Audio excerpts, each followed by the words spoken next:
Քո հրաշքն ամեն օր ուղերձների շարք։ Զգոնության ապահովությունը։ Մենք շարունակում ենք ուղերձների շարքը, որը կրում է «Քաջալերանք և օգնություն նեղ ճանապարհի ճամփորդներին» անվանումը։ Ո՞րն է նեղ ճանապարհը և ովքեր են նեղ ճանապարհի ճամփորդները։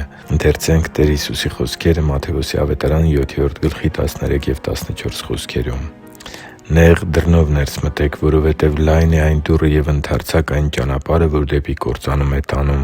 և դրանով մտնողները շատ են։ Որքան նեղ է այն դուռը և դժվարանցանելի ճանապարհը, որ դեպի կյանք է տանում, քիչ են այն գտնողները» (Մատթեոս 7․13-14):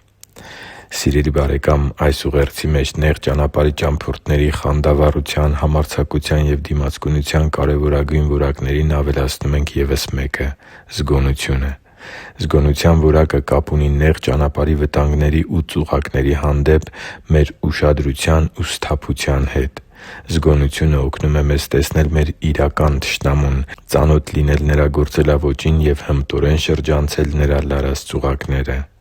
Ա Պետրոս 5․8 խոսքում կարդում ենք. «Զգո՛ն եղեք, արթո՛ւն եղեք, որովհետև ձեր թշնամին՝ Սատանան, մռնչացող առյուծի պես շրջում է և փնտրում, թե ում կուլ տա» Քրիստոսի հավատարիմ աշակերտները ո՛չ միայն բախվում են նեղ ճանապարհի դժվարություններին, այլև պետք է զգույշ լինեն մեր հոգևոր թշնամու լարած թակարդներից ու մատուցած գայթակղություններից։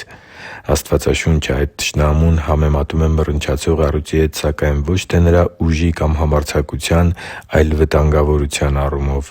Սատանան փախչում է այն հավատացյալներից, որոնք հնազանդվում են Աստծու կամքին և չեն տրվում նրա ստի մոլորություններին կամ գայթակղիչ առաջարկներին։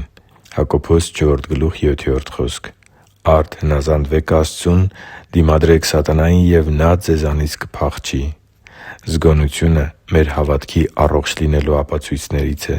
Զգոն հավատացյալները գիտեն ու վստահ են Աստծու Խոսքի և Աստծու կամքի առումով։ Նրանք կարողանում են դեմ կանգնել սատանային, նրա ուղարկած մտքերին ու առաջարկած գայթակղություններին։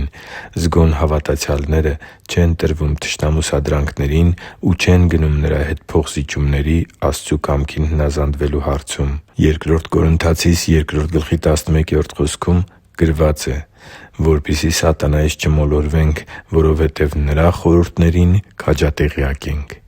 Աստծու համար թանկ ու սիրելի՛ զավակ, զգոնության հականիշը թմրած լինելն է։ Հավատացյալներին թմրեցնում է կարգապահության անկումը, փոքր թվացող մեղքերին տեղ տալը, չերևացող մեղքերի հարցում փոխզիջումների գնալը և առաջին հայացքից ոչ շատ մեծ սխալներին ու ոչ ահավոր թվացող մեղքերին տեղ տալը սեփական կյանքում։ Սատանայի մարտավարությունը հավատացյալից նախ նրա հավատքն ու հավատարմությունը գողանալն է, և նա դա անում է փոքր բաների մեջ։ Այնուհետև թմրած հավատացյալը դառնում է մռնչացող առյուծի զոհը, քանի որ իր թմրության մեջ այլևս չի կարողանում տարբերել, թե ո՛րն է Աստծու կամքը և ինչպիսի արձագանք է Աստված ակնկալում նրանից տվյալ իրավիճակում։ Զգոնությունը մեր հավատքի թշնամու հնարքներին տեղյակ լինելն է և ծուղակների մասին հստակ պատկերացում ունենալը։ Առանց զգոնության նեղ ճանապարհի մեր ընթացքը լի է լինելու հոգևոր պարտություններով ու հիասթափություններով։ Զգոնության որակն ունեցող հավատացյալները կարողանում են հեռվից տեսնել ծուղակները և նախօրոք պատրաստվել հոգևոր զորավոր հաղթանակներին։ Հիշի՛ր, որ դու Աստծո հրաշքն ես, և Աստված սիրում է քեզ։ Շնորհակալ եմ, որ դու կա՛ս։ Սիրով և աղոթքով, Արման Մանուկյան։